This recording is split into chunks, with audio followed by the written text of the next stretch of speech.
My name's Karen Lipworth, and I was first diagnosed as having the Fragile X premutation shortly after I embarked on the journey to have a family. And it was a massive shock to me. It really changed everything, just dealing with the diagnosis, the fact that I had gone into premature menopause, and then all the reproductive choices that I had moving forward.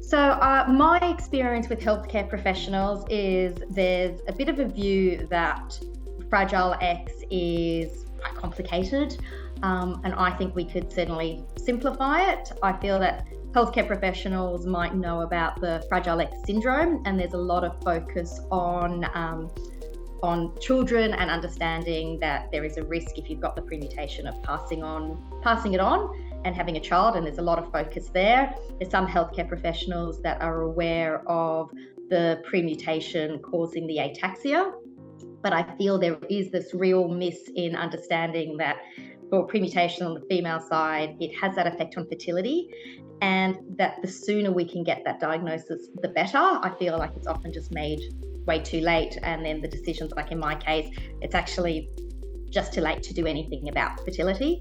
And so I think really doing that testing and that awareness where there's still opportunity to make some informed decisions is really, really important. And understanding that it's not a carrier like other genetic diseases where there might be zero effects in the carrier. It actually is a condition where there are very, very significant effects, and it needs to be sort of viewed in its own light.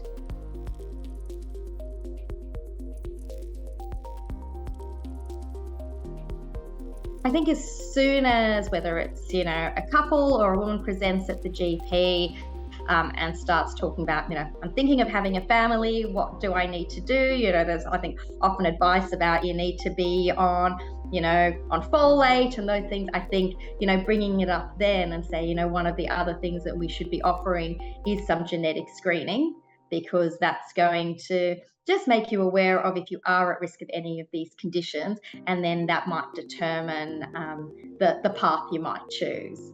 Look, ideally, even if we could test people earlier to maintain their fertility, that would be good, but that's sort of the ideal world. But I think as soon as people are thinking of starting to have a family, GPs really need to be offering genetic testing.